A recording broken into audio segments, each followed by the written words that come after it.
I told you about swishing! Delcorin swishes his gnomish tail over the place. Oh my. King says, fair and just, like you can't trust gnomes. I am aware it's just an illusion, Delcorin. That's right, you know, intrinsic to gnomes. Rock gnomes, rock music, says Dark Wolf. Delcorin, it's a broom. It's a broom I tied to my belt and used an illusion to make it look like a tail. So it's just sort of wobbling and sweeping behind you. Bobicus, okay, first of all, how dare you? As we're trying to decide the location here in Mesotopia, which of the regions here, right? Aslandia, Ukt, and Lacuna. He's just going over the traits. Delcorin feels left out. See, look, so you make Delcorin feel left out, and he's just gonna go and act up and start, you know, putting brooms in his belt and swishing all around, this can only end in tragedy.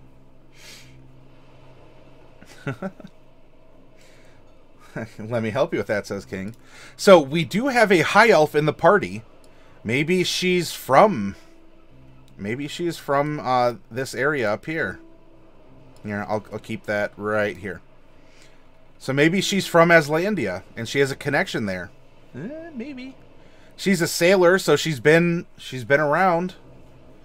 She could still be from any place, but she's visited. She's also really old. She probably knows a lot of places. Anything in her personality? Friendly wager. She stretches the truth for the sake of a good story. Okay. She is looking for respect, and she's against ruthless pirates that murdered her captain. And I'll say anything to avoid having to do extra work. Well,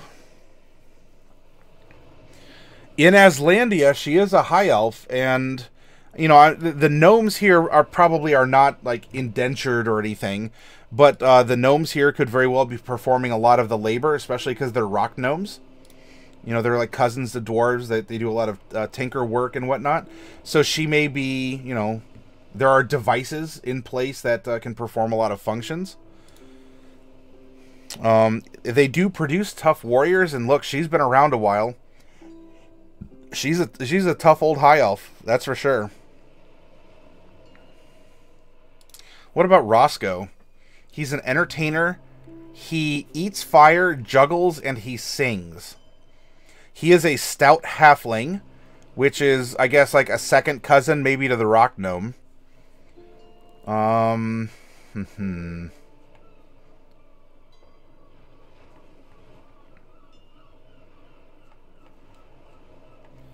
He knows a story relevant to almost every situation, and he loves a good insult. Pardon my yawn.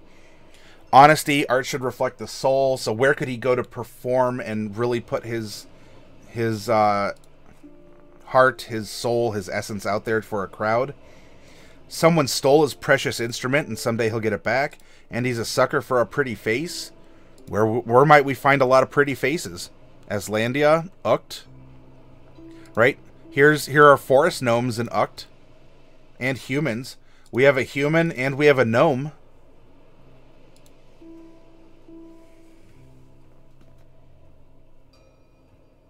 Blocks it with bacon.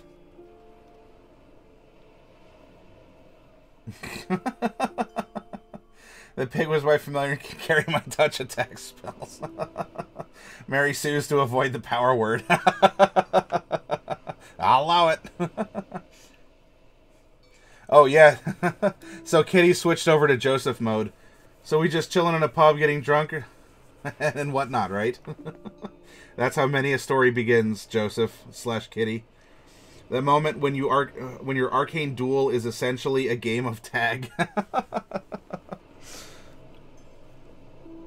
I guess tag is better than, you know, you get the wet towel and you'll... So Ukt has humans and gnomes. Forest gnomes, but gnomes. I mean, there's probably rock gnomes there, too. There is a library or academy, and we are having, oh, pardon me, a lot of bards, including, I gotta remember to breathe, including a sage who does research work on spicy peppers, And you'll notice there is a lot of water. This is a big forest and jungle. There's a swampy area which could have its own unique plant life. You know, we have Elspeth. Maybe she worked on a river boat or a lake boat. It doesn't just have to be the salt water here. So we can make a strong argument that Ucht could be the place we're in.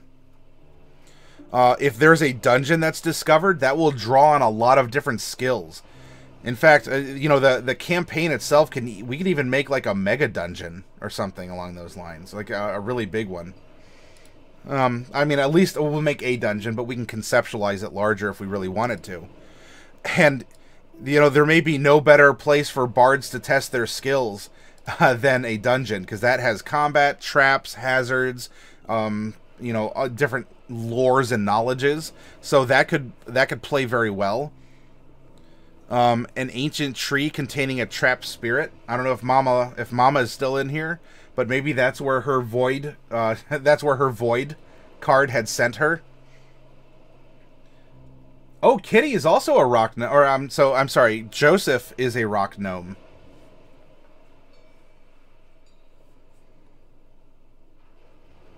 Delcorn, I called safe so you can't tag me. So my life story. So, Kitty, were you saying your life story is sitting in a pub getting drunk waiting for adventure? Or your life story is playing arcane tag / you know, with towels? Or was it a timeout? I forget, says Del. Oh, whoa. Tag's king.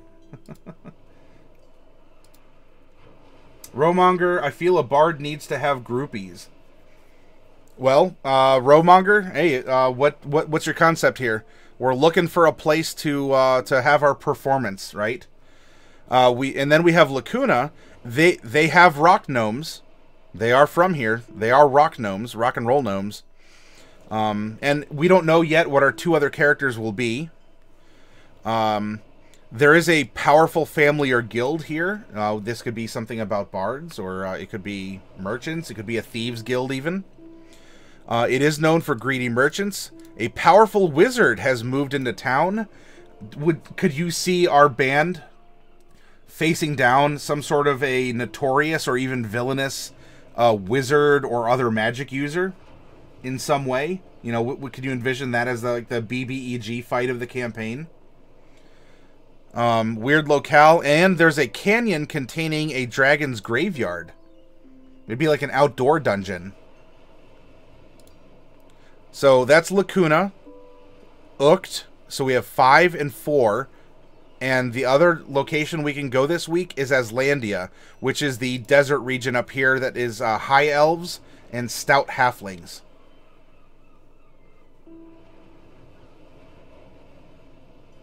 Rowmonger, this is how you end up with half-breed races everywhere.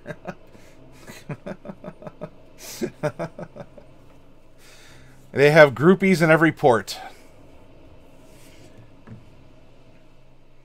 All right, so what is resonating with you all?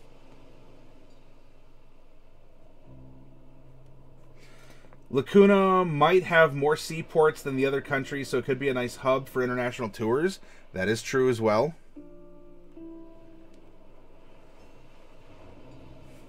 Delcorin wants to be a Teethborn. Half dragon, half man, half fiend.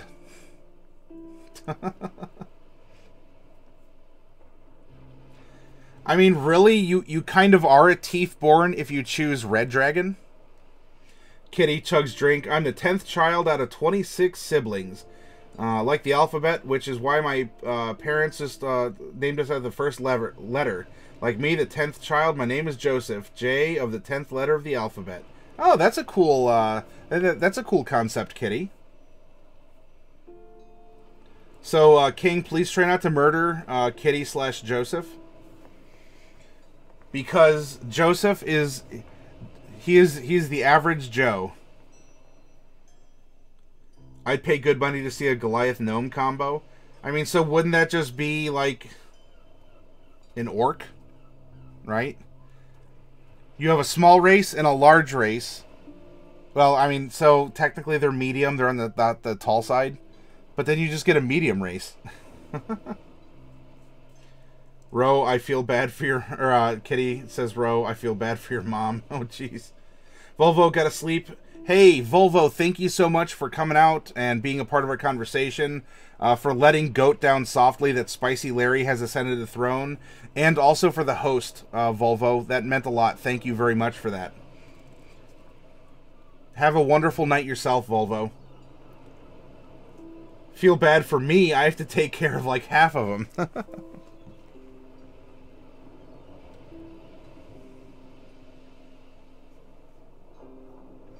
Delcorin, it might be as tall as a Goliath, but with gnomish hands and feet. So, like, supersized.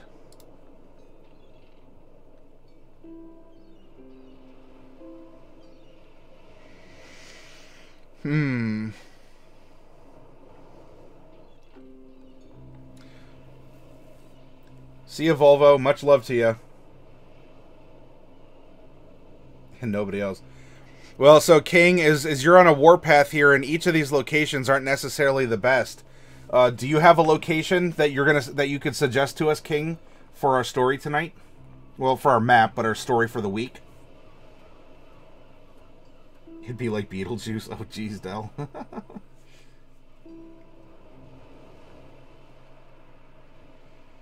Like, you might be tempted, King. Do you want to do the Aslandia adventure with our group of bards? Or do you want to go into the jungles of Ukt? Or the coasts of Lacuna with the dragon graveyard?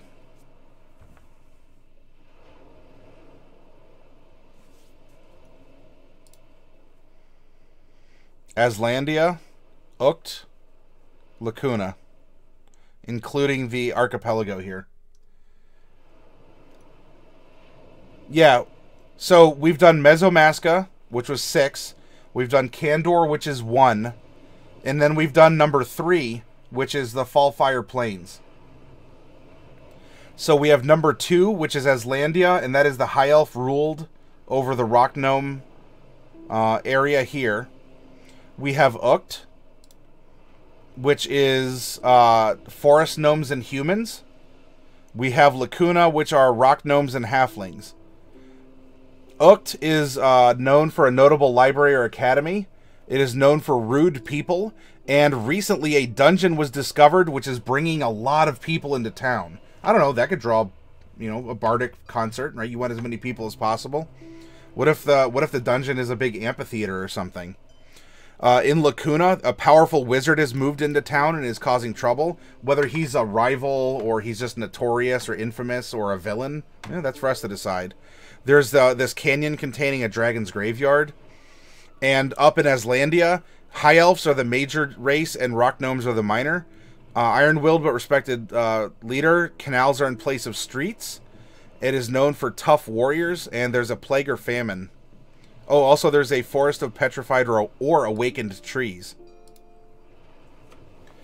Might as well go to Aslandia then. All these bards can be sneered at. They can cheer up our gnome slaves in their sweatshops.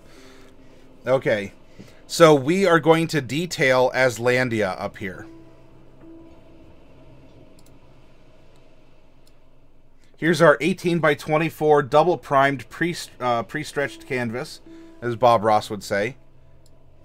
It is covered with a very thin layer of liquid white, so it is wet, slick, and ready to go.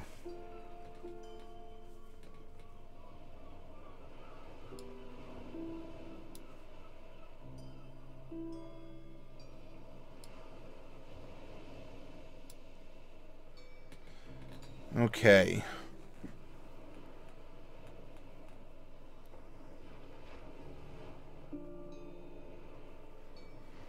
We can add a little bit more that is off of the current map. This is going to be a very long country. Wake up, take care of 16 siblings, work, clean, care, work, clean, care. Cinderella, Cinderella, night and day it's Cinderella. Oh, but to be honest, I didn't mind. It was my life, so I just live it. Joseph is, you know, Joseph's, whatever, dude. That's just like your opinion, man. Let's get out the old pencil. We'll make thick lines with 2 C's. Our low point here is going to be about 2/3 of the way over.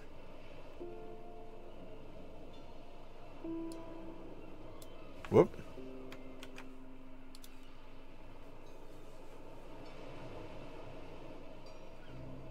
So actually, this is going to come up a little bit more.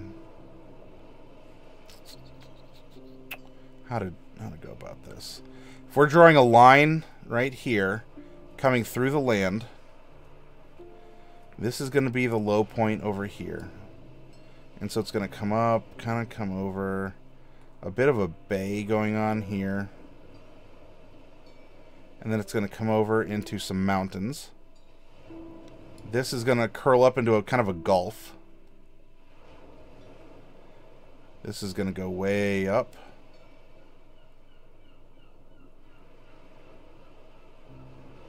There we go.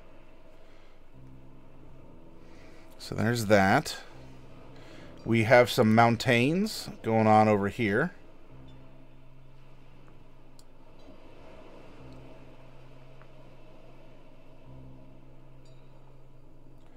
And we can even have them starting to curl over this way.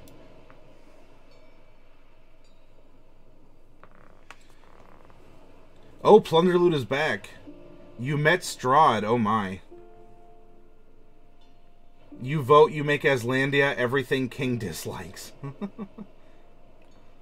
Which badge are you proudly wearing now, Derek? Hey, it's good to see you. It's been a little while, Ivalon. Seems good, yeah.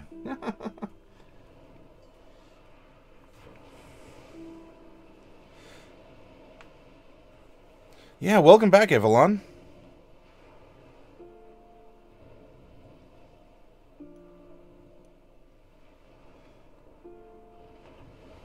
You almost gave one of your players an anxiety attack. Oh, gosh. All right, do they have to sign a waiver if they're going to play with you, Derek? Or what's going on, man?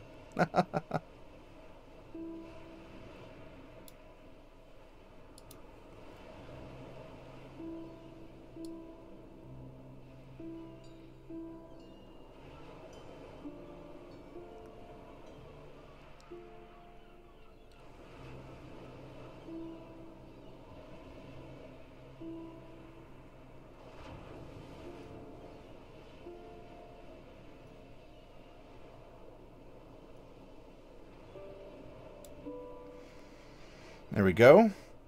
Now we can use our good old paint bucket. Yeah, nice. First try, too. Yeah, nice. First try, too. 3. Yeah, except for that little bit right down there. There we go. Very good. This is cooperating.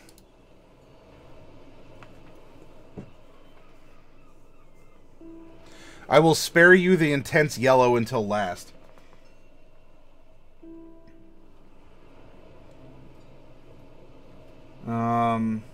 Plunderloot, yes, you did. In their words, anxiety medication was saving them. Oh, gosh. King, good. Good. There was once a thread where the first post was, guys, I think I just killed my first player. Oh, gosh. Ivalon, yeah, it wasn't even in the scene. I felt that lingering dread. Oh. Wow. You weren't even there and you're getting the tingles. Some people asked what happened, and I'm curious, too.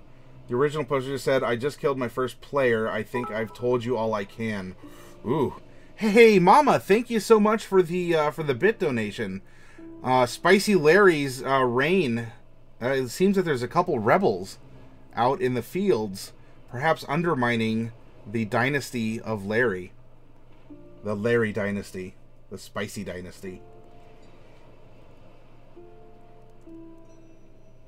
Strahd is fun to play as. It's just using him to develop to the other characters. Kitty says, I was bored. So this is Kitty on paper playing Joseph, her rock gnome. I was bored, to be honest, and I was okay with it, I guess, until I turned 35. I was told I was going to be married, an arranged marriage. Oh, that's when I realized marriage, but I haven't done anything. I haven't even left my home. And for me to just get married to a woman I don't love, and to just, you know, breed, live, and die, and have done nothing? Is that what caused Joseph to buy a ticket on the ill-fated ship that you were on, the sailfish? It's their story to tell. I'll just set the stage. But if Dark Wolf, thank you for the host. You get to earn a little EXP with that. It's their story to tell. You just set the stage, but I'm told I do a decent Strahd. Hopefully so. You have the background requisite for it, Derek. Ivalon, where are the hexes on your map? What are hexes, Ivalon? What are hexes? What is even? I don't even what is. Plunder Loot True, also to prostrate yourselves is something my character is good at.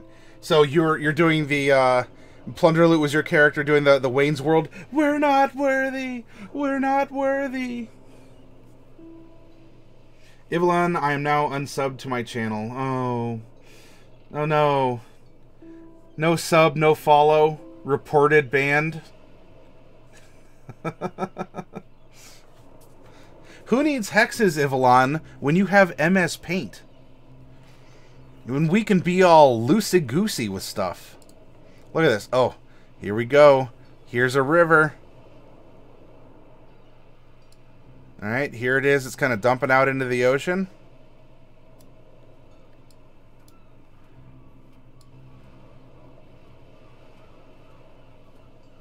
And this is going to come up this way a little bit to the oasis, which is where some mountain water goes underneath the desert and comes up into an area that, if I recall correctly when we were making it, was supposed to look like a spinner.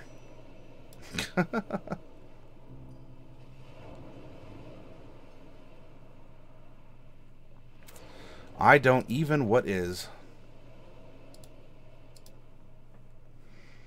And of course we do have some nice foliage following along said river right here.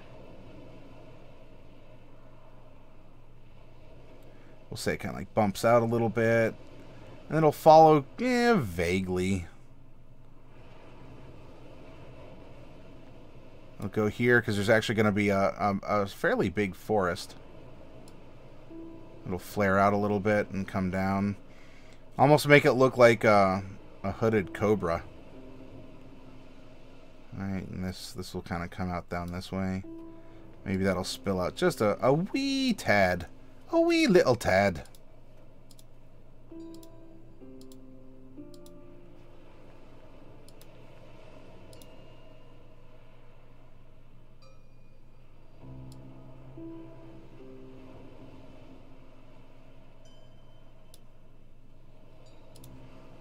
Got there.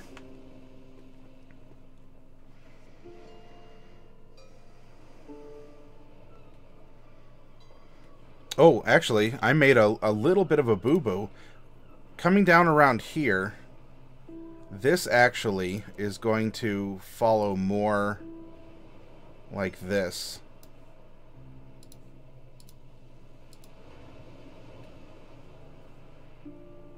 And then our kind of like beach or salt flats or just sort of our coastal arid land is going to continue following down this way.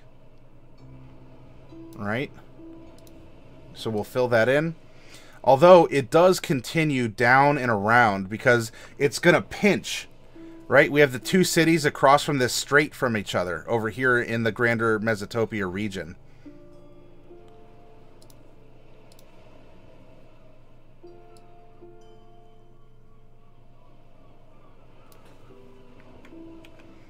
This is more of a curve going back this way. There we go.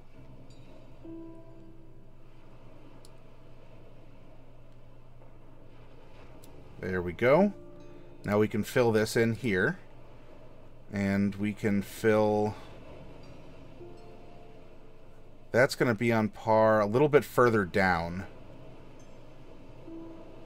So we will make a yellow line for the desert filling in right here. We'll carve that out. And the actual break will be a little further down this way. There we go. Fill that in.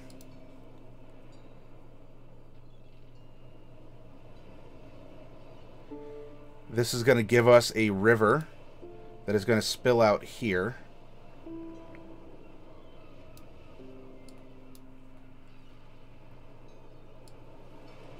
Kind of coming up and cutting across. There we go.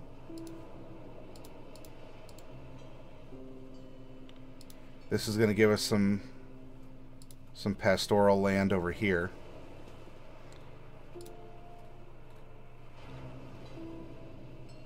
And then this is going to be yellow.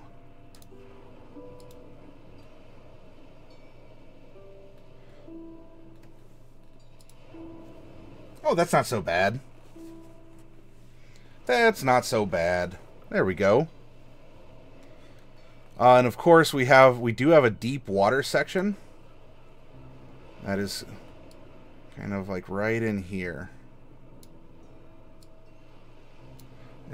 We're getting deep.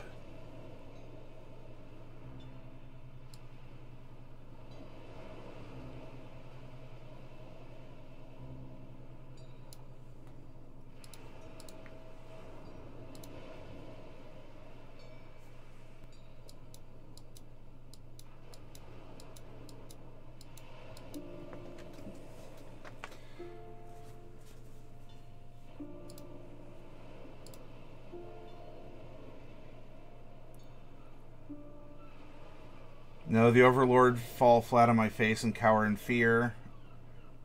Says plunder loot in response to the we're not worthy. Hexes are traditional D&D overland travel helpers. They denote areas of measurement between overland locations, encounter areas for monsters, etc. Yeah, a hex is a hexagon. No, I knew Evelyn, but we don't... Where we're going, we don't need hexes. King, I told him, but he did not heed my warning. I told you I'd shoot. Why didn't you believe me? Why didn't you believe me?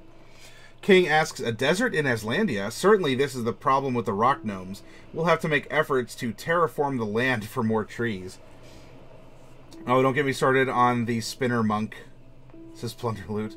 King replies, we'll bury the seeds with the corpses of rock gnomes and they can pay for their wasteful sins against Aslandia. Is that all salt? Makes sense. Just a bunch of elves farming the tears of the sub-races. Kitty says, and did you think I would leave? Oh, this is as Joseph the Rock Gnome that she's playing, her second character. I got to my senses, right? Well, no, I did realize it, but I didn't have the guts to leave. Not until I got a letter from my brother, Adam. He was the firstborn and the first to leave. After so many years, he sent me a letter telling of all of his adventures, the things he's seen and done, all that had been exposed to. It was the best read I ever have read. Read and read. Ah, the English language. By the way, Kitty, thank you for continuing to share that. And if you want to know more about what she's talking about, there is an adventure diary on our Discord. I think we'd construct all our roads and waterways in the shape of elves stepping all over the other races in such a way that it can be seen from space. Kitty continues her story, so I pack up and sadly told my fiancée, and, well, she didn't seem too sad about it, and I left. I went on my ship, and I can get on in my first adventure. Double fist. Yeah. Ivalon, am I copying or redrawing that map? We have chosen this section of the regional map to now produce details, because this will be the setting for this week's campaign, Ivalon. So I'm only making this section a little bit more detailed. We're going to divide it into regions, and we're going to populate those regions with, you know, people, thoughts, culture, concepts, architecture, that kind of a thing. Yeah, Plunder Loot, I am making a more detailed version. You're supposed to pick up your brother's stuff because he died. Oh, you're going to be on your way to go pick up Adam's stuff. And I'm typing all this on an island. Yes, that is true. If any of you can send help, Joseph is stranded on an island. Please send help. That's enough narrating your backstory. Get back to making toys out of salt with your broken and scarred hands.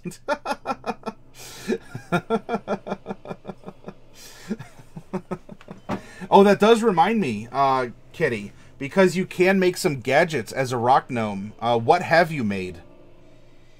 King replies, gnomes always trying to narrate the fourth wall. Okay, yeah, yep, Evelyn. If you have questions during the process too, let me know. But we will not be using hexes on this map. This is just going to be a straight-up map. We'll talk about a little geology, a little geography. We'll put in some political borders and go from there. Nice and easy. Everyone should have access to a MS Paint or a program like that. No need to get too fancy with hexes.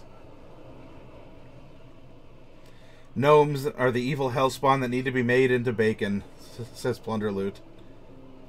Oh, King is stepping up to Joseph here. And Joseph wins the duel versus King. Cannibalize gnomes for the greater good. Hashtag. King, okay, you can finish narrating.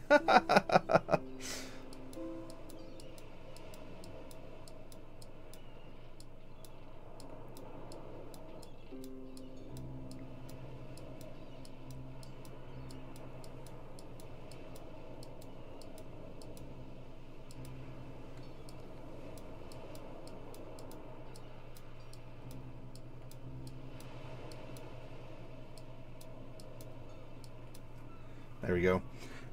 Oh, all right, Spicy Larry. Hopefully you didn't fall asleep on us again.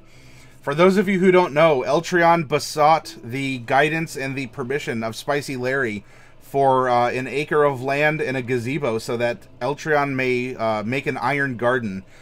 And he made a tribute to Spicy Larry. Oh, okay, that's Plunderloot's Curse of Strahd.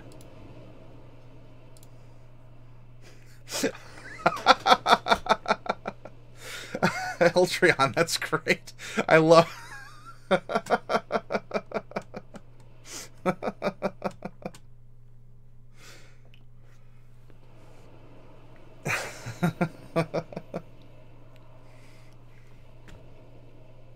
Spicy Larry, if you're out there, man, you gotta look here or you gotta look on Discord. Okay, there you go. Spicy is here. There you go. Joseph brings honor to his name. Eltrion, it seems you have earned King Spicy Larry's approval. That's the peppers. That is just something else. And that is the dramatic recreation, by the way, as Spicy Larry threw down Karma the Goat from atop the royal throne, from atop the goat throne, and it has now become the Spicy Throne.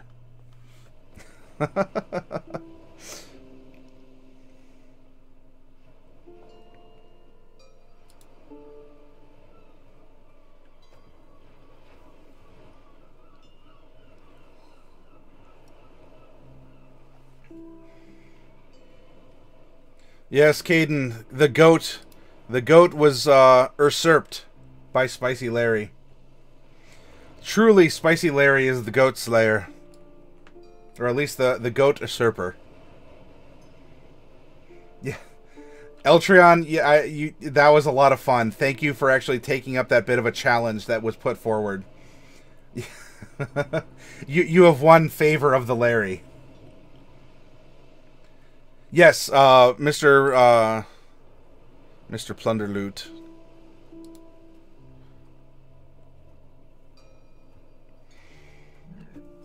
Pardon.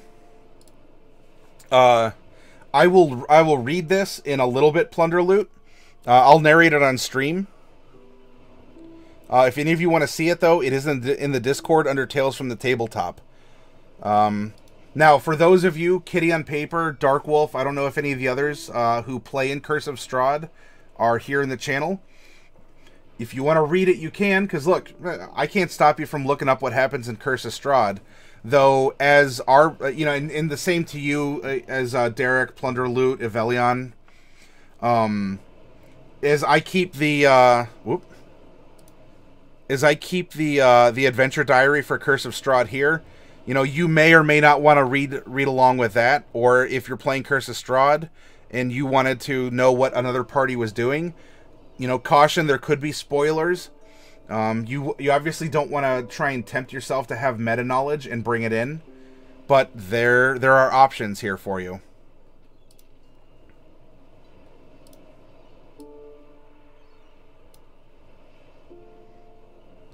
All right, here is our basic map.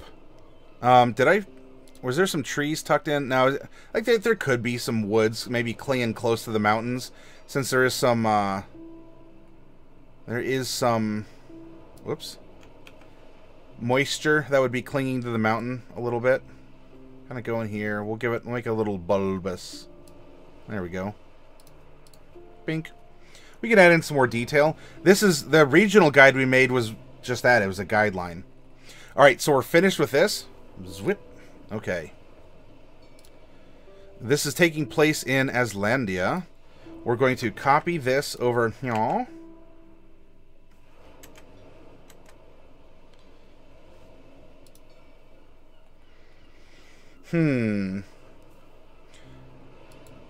Now we can... Here, we can move this over here. We can look at the region, and now we can apply maybe some political boundaries.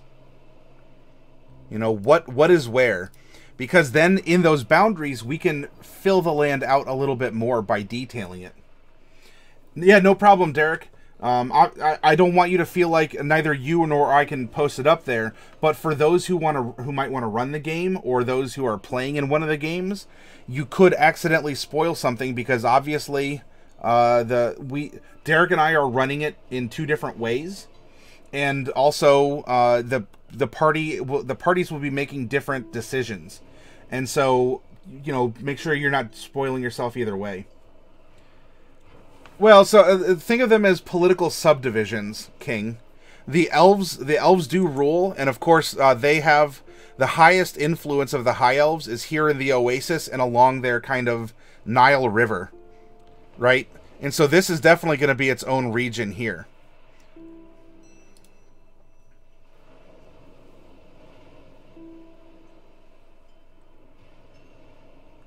Caden says, I went ghetto. I'm using half a roll of toilet paper as a wrist rest for my mouse pad. Ah. You know, Caden, you can always order. There are very special 3D mouse pads that you can buy. Implying I might not have a special 3D mouse pad myself. Plunder, you have plenty of meta knowledge, but I will say a stronger player will ignore the meta and plays the character. Well, plus 2, you may have meta knowledge, but you have meta knowledge from that game as it was run. Derek will probably be switching things up, maybe introducing new things, excluding others, and so you can only rely on your meta knowledge so much. Especially because you have a man who has a fine taste in vampires. He may very well change the behavior psychology of Strahd.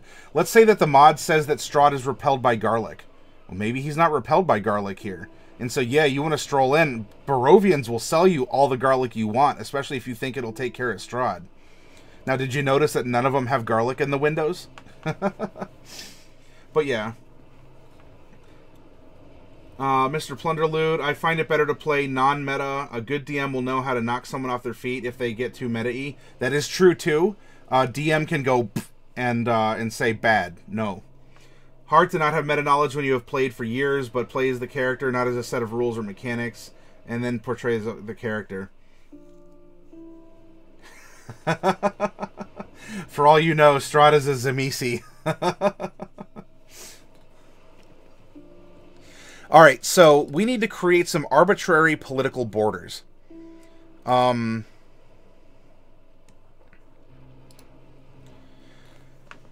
If we're going, you know, if King is exerting his influence in this region, you know, the juiciest prize is definitely going to be this region here, right? The lands right around the, you know, so here's like a big central area.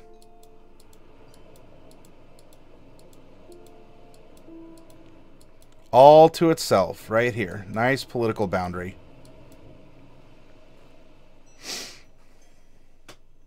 Now, there's a major trading post city down here, because it's sitting across from Fallfire Plains major city, right over here. Actually, you know what? Let me put on. I'm gonna put on some music here. We will be. Trotting through the desert.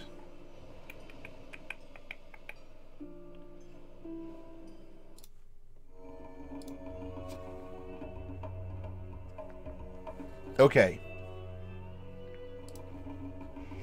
So, these are like two trade cities that are across from each other.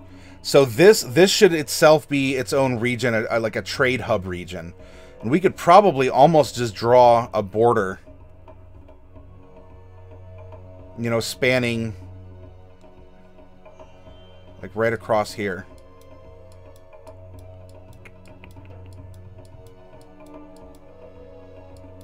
And maybe this could be its own city or something here. Yep. Due to the lay of the land, I mean, a lot of this is going to be desert, which will be shifting.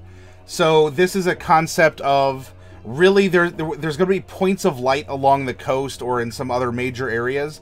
And what will that be? Caden, I had a group that thought they were pretty meta until I started putting switches and secret passages in games that did absolutely nothing. They would also get mad when they say, oh, it's that creature. I know it that needs silver, so I'm going to go get it. Then I'd ask, why does your character know that? Or how would they know that if they've never seen them before? If they can give me a viable reason as to why they might know, I'd allow it. Otherwise, they'd have to research the information. I'd make them work for the meta-knowledge. That is very true and very good, Caden. Good Caden. Pet. Mr. Plunderloot, I play not meta. I have plenty of experience against a ton of different monsters. I know tons of weaknesses. But I play at a level that the character knows. I will roll for the character. Yeah, I don't think anyone's accusing you of being a metagamer, Plunder. Still, though, this is good cautionary advice for all of you who are out there. Derek, Caden, my biggest thing is giving a teaching moment. Common knowledge, I give PCs a shot at knowing through NPC interactions, but it also means that the encounter is going to play very differently. Werewolves will go to the death against something without silver, but with silver they might try and jump it, but flee if it goes south. Mr. Plunderloot says, I know as a player, but as a character, yeah, that makes sense. Everyone knows that M in Mr. stands for Medar Plunderloot. Unless you want to call yourself Plunderfoot. I was calling you Plunderfoot for a while.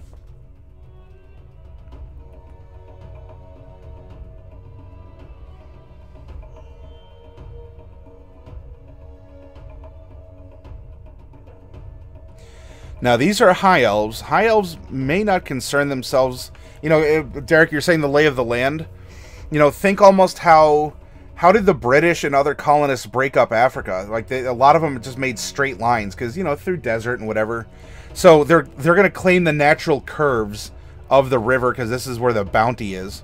And even have their own little subdivision here. But I think we can even sort of, like, break it up and say, all right, so here's...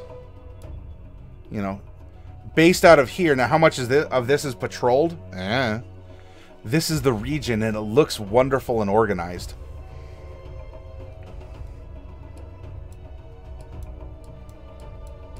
And so, by making this map, we're actually going into the culture of the people who are here, too.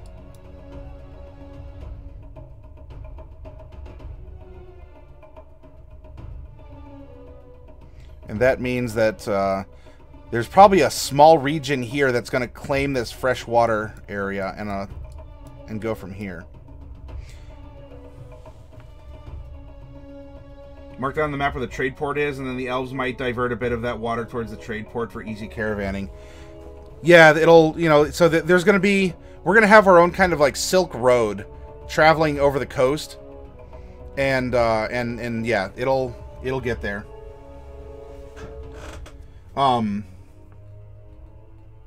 Oh, thank you, Sketchman. I appreciate that. So, by making, right, by making this as a territory like this, and we can even go further and, you know, break it down into even more, we are talking about the culture of the people who are running this place, right? The other maps we made did follow natural boundaries pretty well. They tended to be focused on a major city, but that was on a water source, etc., and so forth. So we could even do something like this, where we go through and because this is a major city, and as King is suggesting, the elves might want the city for themselves. So really, this becomes its own little micro region down here. And so they'll appoint one of their own kind just to rule over this little, like, wealthy, well-to-do area right here. And also, that being said, I mean, this place is kind of it's a desert Siberia. They could even go and say, oh, you know what? We're going to, like, here's the families of influence. Second influence. Second or third influence right here. A gnomish family, or a family of elves that displeases the rulers, they get this territory. They get this territory, or if we really, really want to be, you know, out there, I don't know who did what. Someone gets this territory that even goes off the map, and it's not even worth mapping because it's all the same. 1, 2, 3, 4, 5, 6, 7. We have 8 different regions here.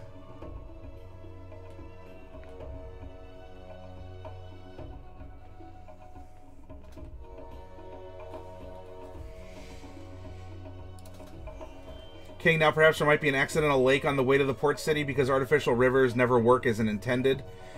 Yeah, and so King, just as we did with the last map, we can add bodies of water, and we can add lakes and little inland rivers and things like that, artesian wells along the way, because obviously cities are going to need fresh sources of water.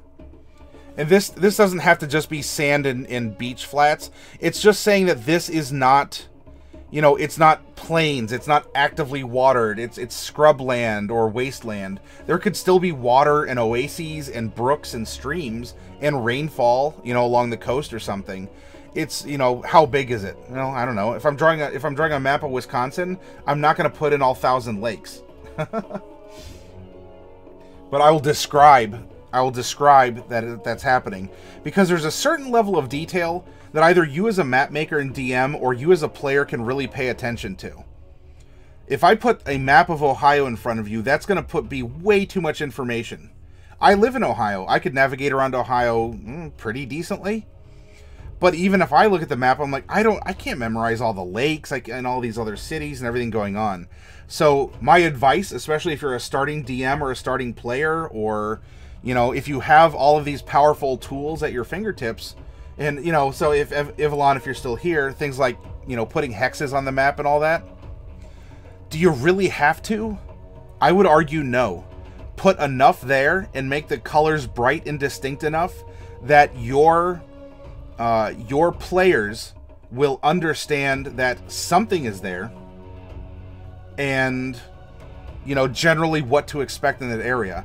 And then in a microcosm at the tabletop level, you can reveal more aspects. But if you give them a map that's terribly more complicated than what we have going on here, eyes are going to cross, or your players are going to be so into it that they're going to study and want to memorize the map, and you may not have content for all that stuff made up yet.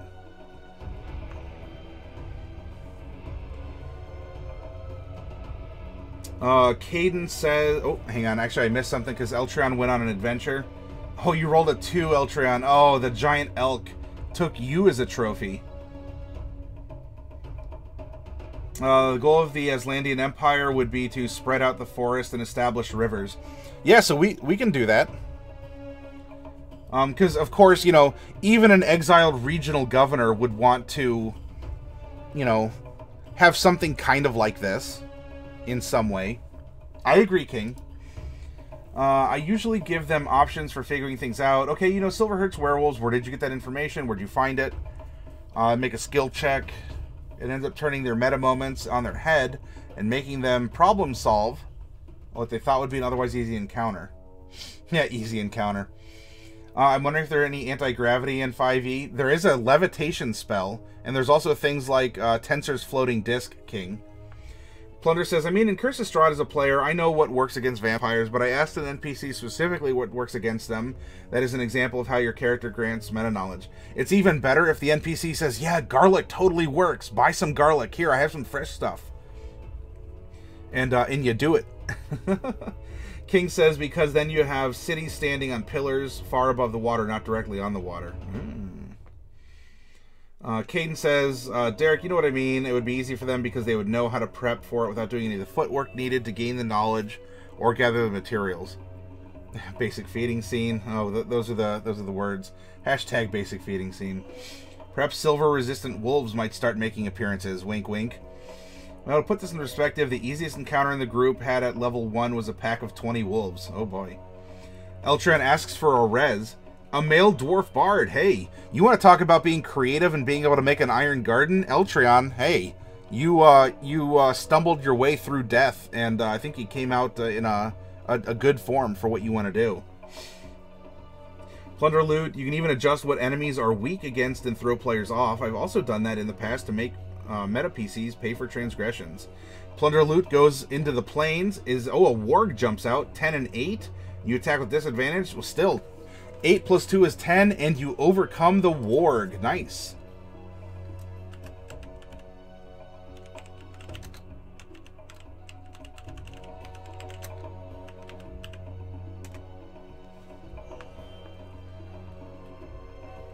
Just shy. Huh? No, you're not shy. Disadvantage was an 8 plus 2 is 10, so you got it. Yeah, garlic resistant vampires. Caden is feeling sassy and going into a dungeon. Rolls 5 and 12. Oh, 5 plus 2 is 7, and you fall short. A mimic. A mimic gets Caden. You got greedy, son. You got greedy. I'll totally agree to that statement. I was told holy symbols and holy water, so that is what my goblin Guliak thinks will kill the vampires. Yeah, and you literally buy into it, even if you know better, because it's part of the story and the fun.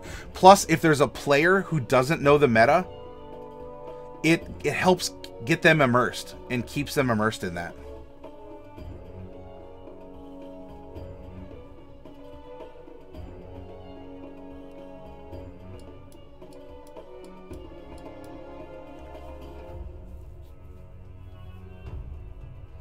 Derek rolls 2d20, 19 and 15. Oh, phew. Derek puts down the bandit gang. Talk about a basic feeding scene. And you get 125.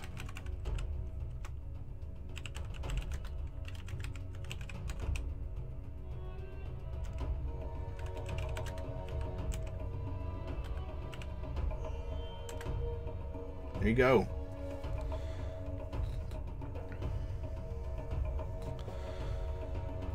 All right, so yes, King, you did make a good point that we can add little bits of terraforming to this land. You know, because who knows how long the High Elves have conquered the gnomes of this place. So actually, you know, we'll have gnomish ruins. Oh, that could be for a very fun dungeon, by the way, right? You know, some sand dunes blow over, and the party discovers some gnomish ruins beneath the desert. Ooh, what kind of traps could be down there? That would be a good exercise in exploring traps, actually.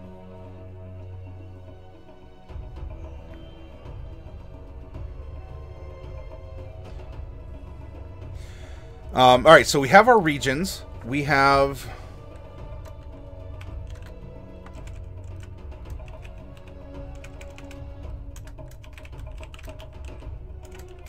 Region 1. Ruler. Notable traits. Known for. Current calamity that is local to it. And a weird locale.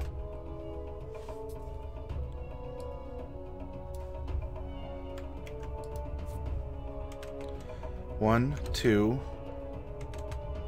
3, 4, 5, 6,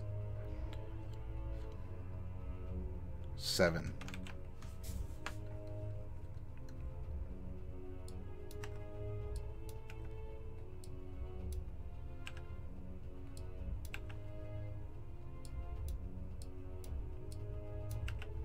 You know what? I even imagined that as we're creating this place, we have a trade port here. This is almost going to be like New York. New York City is the biggest city. Albany is the capital of New York. Here's Albany. Well, especially here, but this is, you know, where they're patrolling and everything. This is Albany. This is New York City right here.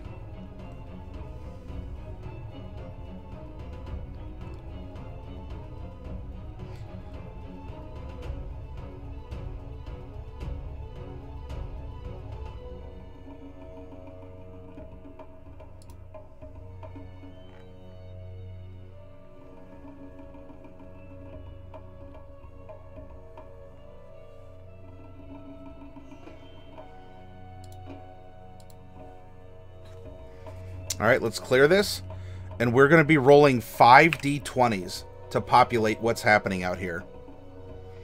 And you know what? Some of these, are they relevant or not? Like, we have these really, like, desert-themed areas. I don't know. We'll see. Let's get inspired. Let's subject ourselves to the randomness of life. We might come up with some really cool stuff. We might have a floating city, like what King Von Allee was saying.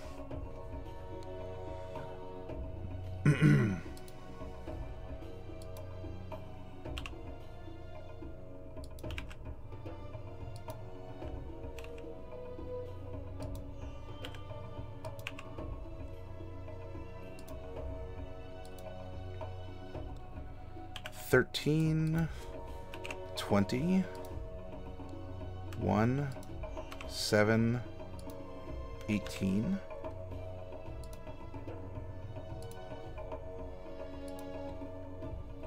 $5, $11, $7, $4, $9,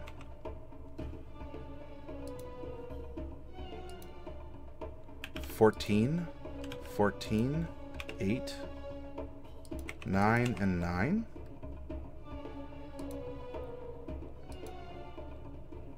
12, 19, 15, 8, and 8.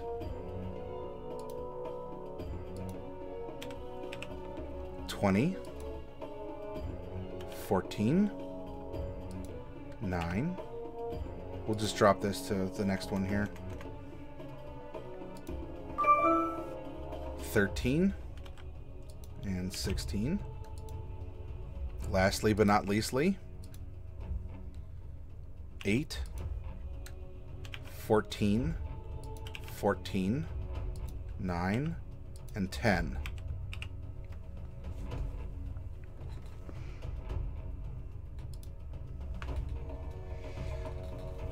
Stromboli, what's going on right now? We are making a map. Several weeks ago, we made a regional map for a homebrew campaign setting that we're making within the channel. This place is called Mesotopia. Every week, we're making a campaign with 5 randomly generated characters, and we give them a backstory, we give them life, personality, we draw them together, and we put them through an adventure at the end of the week. And so this week, we have chosen our desert region up here, Aslandia, as the location for our campaign this week. And so I've taken this region. Well, I'm going off screen a little bit. I've taken the region and I've made it more detailed, and we're adding political boundaries. And now we are going to address the different counties, so to speak, within this territory, within the country of Aslandia.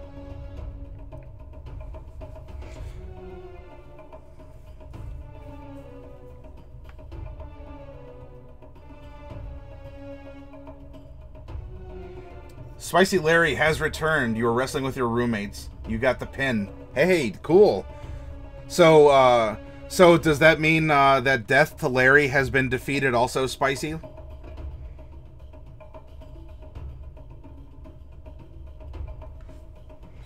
Oh, sounds interesting. Okay, I was gonna say, is this an internet acronym? I'm not sure. But yeah, so stick around. So Stromboli, do you play any RPGs? Do you play Dungeons and Dragons?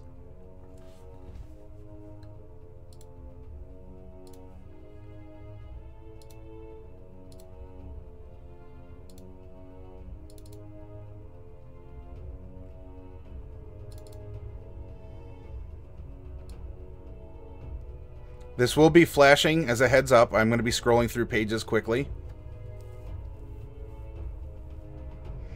Actually, I don't even know why I'm doing that. I can just open up the bookmarks. Bleh. That's fine, though.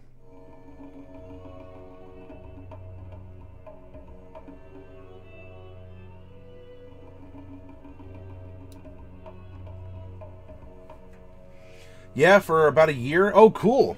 All right, so what we primarily do in this channel, Stromboli, which, by the way, delicious and fantastic name. We focus a lot on the role-playing and the storytelling aspects. And we'll get into PC advice and DM advice. But I want to try and develop not the math portion of D&D. There's plenty of forums for, for care op and for battle strategy and, most efficient and best spells, that kind of a thing. When we make our characters, we go through a random roll guide, and we build our characters in such a way that they are personality first, their background first, they're people first before they are random number generators for other, for combat or other things. So if you like storytelling, if you want to get more into RPG, into the RP side of things, or if you're already, knee deep in it and you want to wade further in those waters, that is what we can offer to you in spades. Plus, if you have any questions on what you're seeing on the screen, or about D&D in general, and even some other RPGs, we have a lot of World of Darkness players as well. But you can get on and you can ask questions about what we're doing. You can say, hey, this is happening in my campaign right now, and do you have any suggestions for what's going on? And not only myself, but you'll have a lot of community members who might be able to help you through a situation. So please feel free to ask questions. Oh no, it's Death to Larry. Whatever he said is not true. Don't listen to the non-believer. Shun the non-believer. Shun, shun. Oh. Death to Larry. Death to Larry, I am afraid there was a bit of a coup. And Spicy has retaken the throne. He took it over from Karma the Goat. And so this is an artist's rendition of what you see upon entering the palace. Spicy Larry sits atop the throne. For now. Sir, thank you very much. I really appreciate the follow here. As you can see, Stromboli and for Sir, we keep things fun and dynamic. You're letting him get comfy and then you'll strike. And also, well, he's definitely comfy because Death to Larry. This is the first offering we've had to glorious Spicy Larry here. You'll notice the very masculine pepper, he's a pepper cheek. Or a pepper chin. and even before that, oh, by the way, Derek, if you saw that, I'm like, hey, how'd that mod go for your players?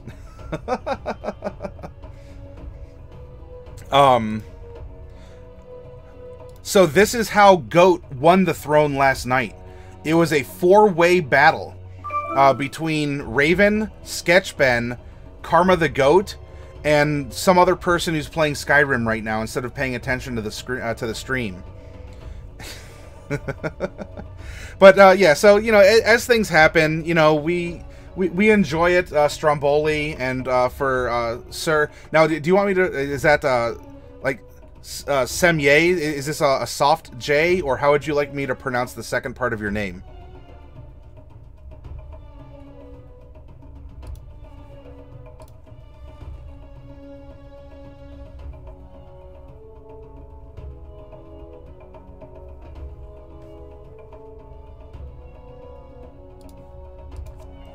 Which, by the way, if you all would like to join us, you're welcome to do so here.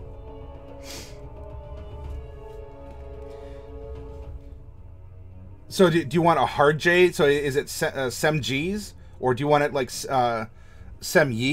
Semhees? Unfortunately, J is a very loosey-goosey consonant in various languages. Plunder, loot, goat's headbutt, everyone dies. You know what? She sniped it too. She sniped the throne. It was getting down there, and she came in and wham! She threw the last bit on there. People call you Sem. Okay, well, Sem, thank you for coming along. I don't know how long you've been lurking, but the quick rundown for you too. We focus on storytelling and DM tips, PC tips. While I keep things at the core 3 rule books, D&D 101 level, we can talk about more advanced concepts. If you have questions on role-playing, not just D&D, but in general, or World of Darkness or other systems, either myself or people in chat might be able to help you out too. Right now, we are sitting down at a table in a game store, okay? Use your imagination. This is what's around us right now. We're a bunch of people hanging out in a game store talking about the things that we enjoy. And so if you have questions on what you're seeing up here, like, what do these numbers mean? What is, what is this chart or whatnot? Feel free to ask. And I will, I'll pause because you all over here, this is important. You are the community. This is fun and instructional. This is the community over here. So anyway, Stromboli and Sem, you sound like a Hitman pair. Stromboli and Sem, welcome, and sit back and enjoy the ride. We are map making. We took a regional map for the campaign that we're running this week. We chose this part of the region, and so I'm going through and adding political boundaries, some more details, and right now you're going to see how we're going to populate the region, and how we're also going to subject ourselves to randomness in the region, but we're going to make it work. We're going to tell a story about this place. Plunder loot storytelling is best. Granted, the mechanics determine how things happen, but the development of the story is what's best in game. Yes, Conan the Barbarian may not agree that is something that is best in life, but you know what, Plunder loot, I agree with you in that. Who needs Conan the Barbarian? All right, so if we take out our DMGs, they are going to have tables for us to reference what can exist in a wilderness area. Weird locales is different. It's on a different page than the others, so I'm going to start with those. And we're going to go down the line of the regions that we determined. Why do the political boundaries look like this? There's not really a river flowing through here or here. We do this because this is showing the culture, the organization that the ruling High Elves have. That they're willing to make arbitrary lines in the sand. Just that. And you know what? Whoever's the governor of this region probably isn't too popular with the High Elves right now. In fact, he could even be like a ruling rock gnome that's the minority population. And I'm using MS Paint because it's ubiquitous, it's easy, most, if not everyone, should have access to it. And if you can make a map in Paint, you can play D&D all day, every day. This is all you really need. You can get way more detailed, of course. Though, if you start simple, you'll keep it simple for your players, and that will put the focus on you as the storyteller to make the world come alive after throwing some colors onto a screen and printing them out. What is best in game? To make interesting characters, to develop relationships, and to cultivate fond memories of your fellow players.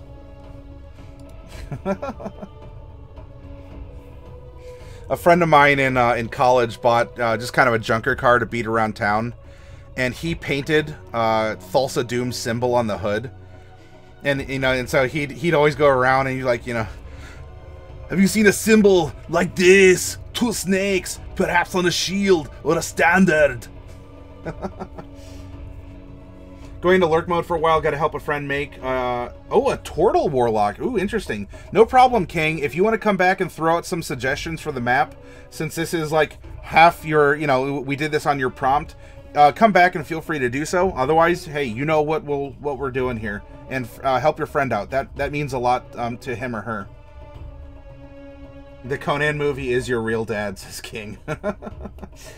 Plunder loot. I mean, Conan would say something along lamenting women and pillaging the countryside. Yeah. Why not Terminator? Alright. So, in the weird locales, our region 1 has... Ooh. A dead magic zone. That'll be interesting.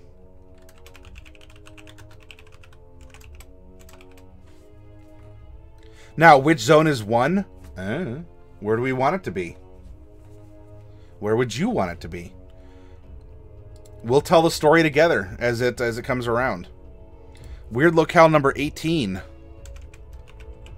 A forest of petrified, or awakened trees. Now you'll see that this matches up with what the region as a whole, right? We did this practice for Aslandia in a capsule. This region contains the same weird locale, so maybe we make the connection that this is a major feature that the country is known for. Weird locale number 9. Permanent portal to another plane of existence. And also in 10.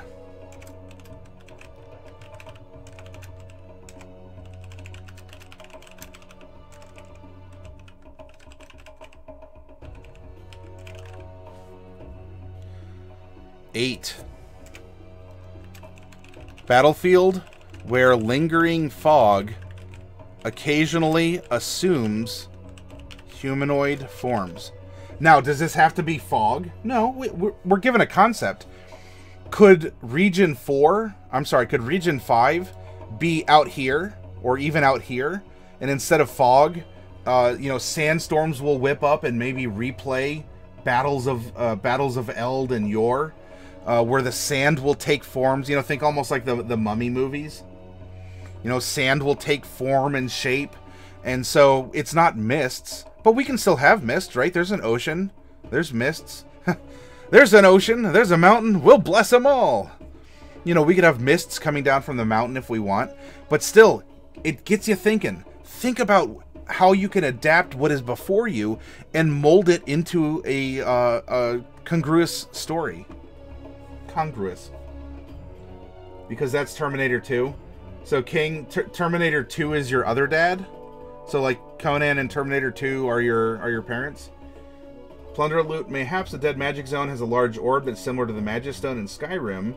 That giant glowing orb in the College of Winterhold questline. I have not played that game, so that is Delcorans and others.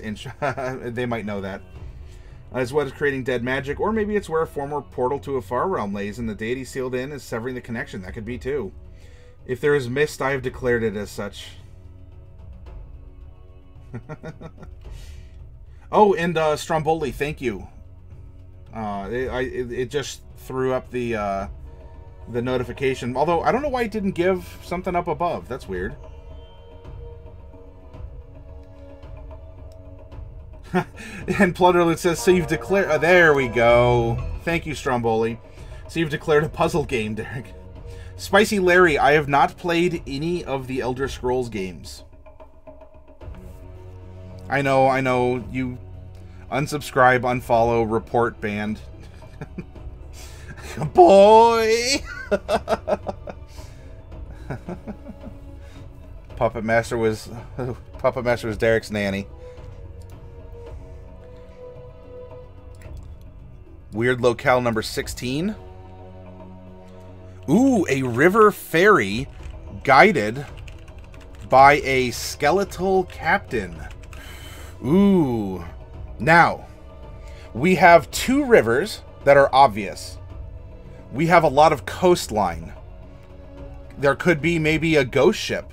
A ghost ship. Or maybe there's a ghost ship of some kind that can take you across the desert. I don't know if any of you have played Secret of Evermore. If so, then perhaps something is coming to mind in that regard. But we have a fluidic sea of sand, we have a sea of seawater, and we have two rivers.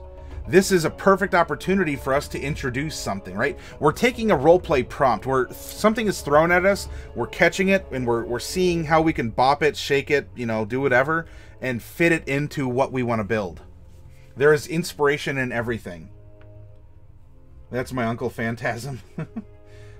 I'm a poor, unfortunate soul.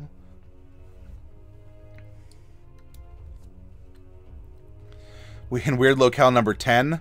Ooh, a permanent portal to another plane of existence.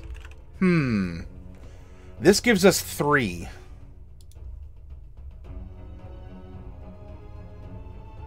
Okay, how about this? What if our portal is right here?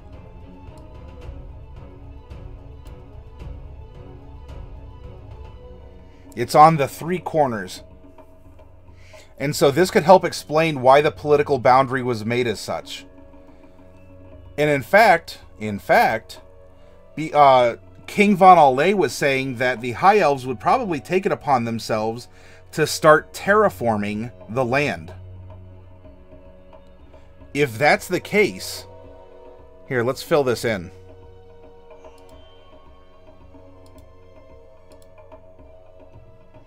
What if this is a portal either to the Feywild or a portal to the plane of water? And so in the middle of the desert, we actually would have a lake that flows out to the ocean because a part of the portal to the plane of water has been opened purposely or accidentally, probably purposely. We're High Elves, right? And so it creates an artificial like canal system. Or in fact, they use that as canals, and they're trying to make this into a breadbasket area. Hey. Ideas! Pew, pew, pew, pew, pew, pew, pew. Now, if you have other ideas out there, if you say, no, I got this. Throw it out there. What do you got? We can make up to 3 different portals. But we're thinking logically, we're thinking mystically, we're thinking a lot of maybe a border conflict, or rather we have the 3 like counties that are all part of one country, and if there's a lake or something here, then maybe that has I don't know. It may not be a conflict, there might be a lot of water. Or think of this. Oh, Derek, you're a step ahead. What if it was to the plane of fire? And instead, we actually had sort of like a canal of volcanic glass coming down. And so, because they have all this sand, this is actually an area of beautiful glass making. Crystal making, extruding precious gems from what flows through and what combines with the sands of the desert. So maybe a lot of houses out here are actually glass houses, or at least windows would be more common. We can do something like that too. Again, we'd still need to make sure we can somehow provide a water source, but we can do that through mundane means. It doesn't always have to be supernatural. How about a chain devil that has a Tower of Pain as one of the regions?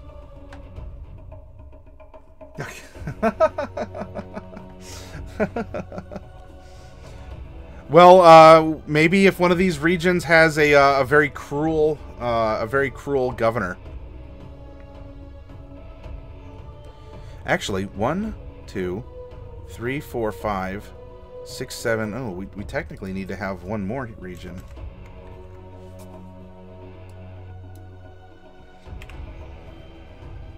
Elves love the busy work. Let's roll it.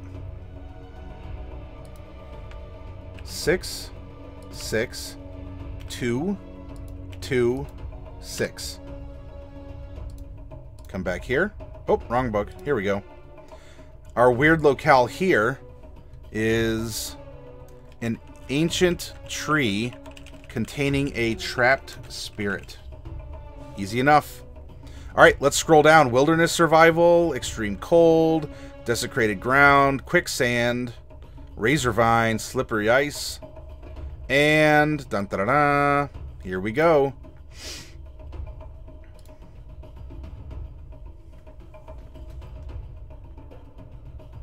Can I RP that governor? Plunderlet saying, please make it so. I will gladly live in a forbidden, blasted hellscape in the middle of a desert, governed over by a cruel taskmaster chain devil. Okay, let's look at ruler status. Right down here. Ruler of Region 1 is a feared tyrant. 13. Contested leadership. Open fighting. Ooh. And this looks like it's kind of in like the cultural capital, right? This is where the Forest of Petrified or Awakened Trees exists. The ruler in Region 3. Respected, fair, and just. Ruler 14 and 4. A cabal seized power openly. So maybe here the rock gnomes led a rebellion and took over being the leaders of this area, right? Because the high elves were the conquering race, the conquering majority race over the minor race of the the rock gnomes. Ruler 12, a mysterious anonymous cabal. Maybe some of King Von Alay's elves are colluding with the rock gnomes. Ruler 20, a religious leader of some kind.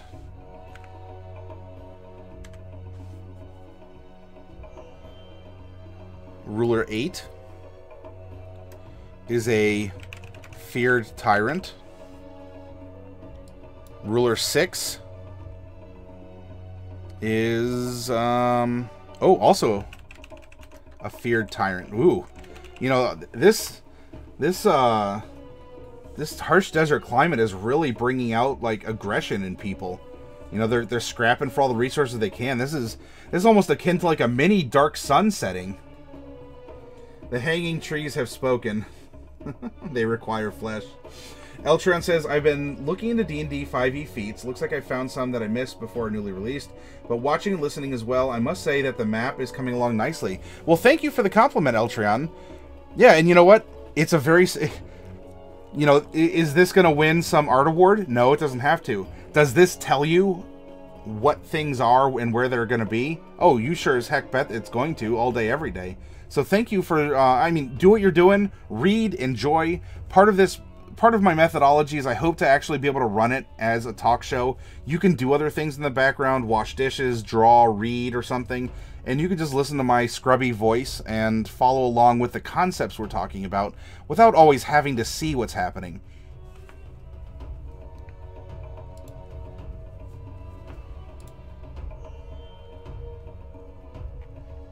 Okay, now let's roll up notable traits. 14. Site of a mythic or magical event. Okay. 20. Ooh, built atop ancient ruins. Very good. 11. An awful smell. Tanneries. Open sewers. I don't know, like fish markets. Something like that. Notable trait in 14. Oh, this is also the site of a mythic or magical event. Notable traits 19. Site of important tomb or graveyard. Ooh.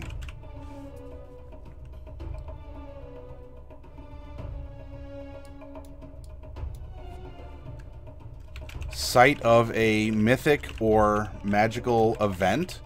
Ooh. I wonder if we can almost do a 3 corners in some other way. Otherwise, these can be points along the way. Maybe these are the sites of the battles that chronicled how the elves moved in and took over this gnome territory, right?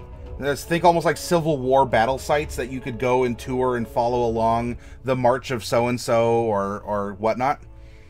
So we can have separate ones, and each one is going to tell a story. Each one will have some important cultural or historical significance. Or we can try and put something on the 3 corners and say, look, the elves are trying to split or share resources in some way. Notable trait 14. Jeez. Site of... Wait a second. Did we really roll that many 14s? Am I just kind of derping out? What is going on there? 14, 14, 14. Oh, yeah. All the 14s. Site of a mythic or magical event. Whew, yeah, we might, you know, we have some dust in the wind that's rolling through and enacting battles. Notable traits, 6.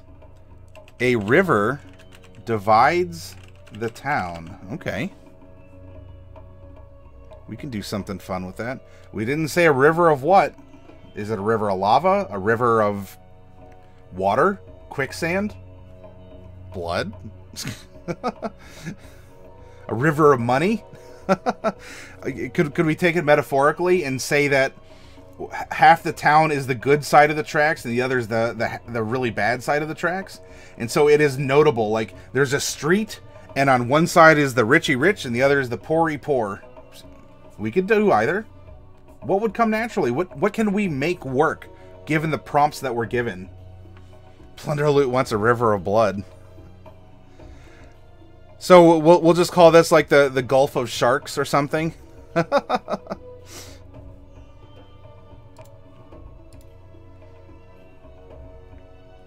There's two sides of the track, the bad side and the worst side.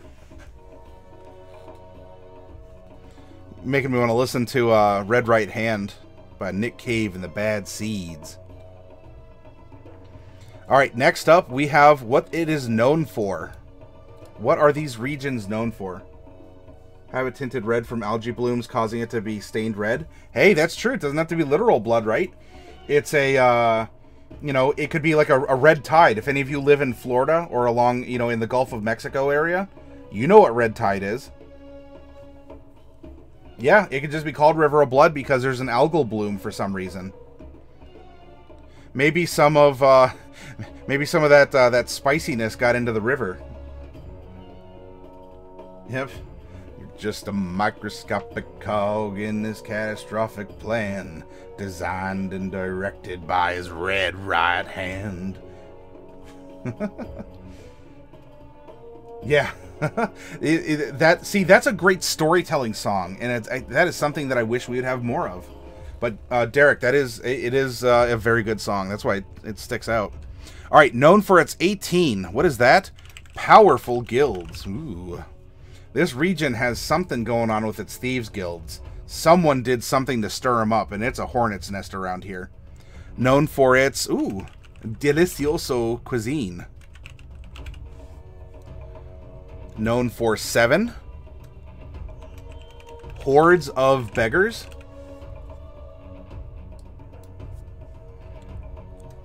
Tough warriors. Well, alright, look. So, tough warriors come out of Region 4. And these warriors are warriors defining the region. Think almost like the Immortals, or the Immortals of Persian lore, or you have what are they in Game of Thrones? The Unsullied. Maybe there's some like elite marine fighting force kind of a thing.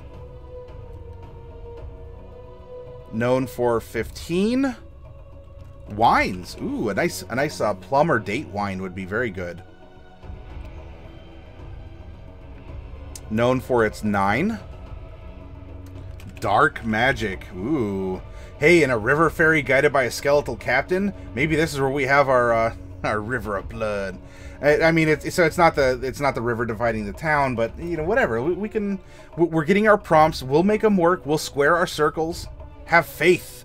Have faith in yourself as a storyteller and in us as a community. Known for 14, edumacation. And known for rude people. Alright, so the people of Region 8 are so rude. Wait, isn't it rude up here? Oh no, they're known for... Okay, that was a tough warriors. Never mind, forget me.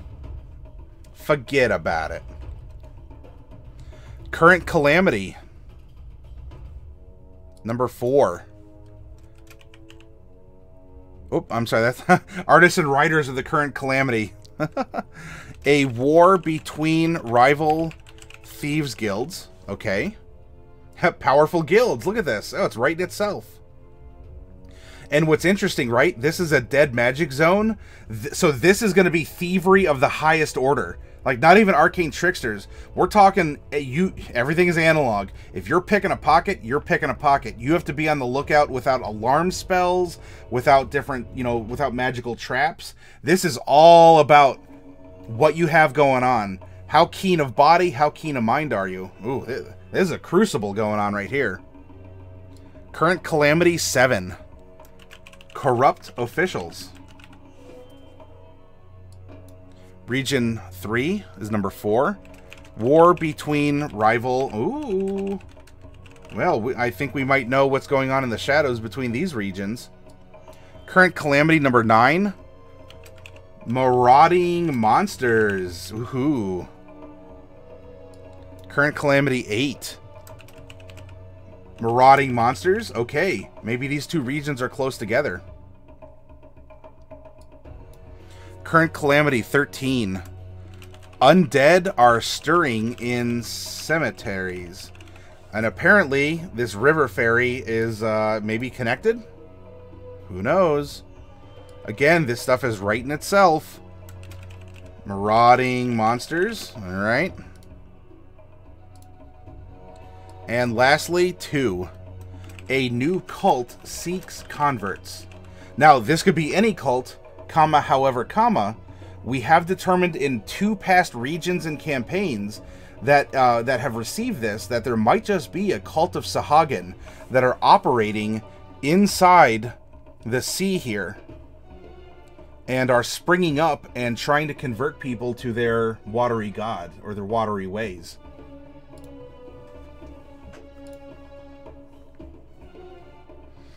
Cool.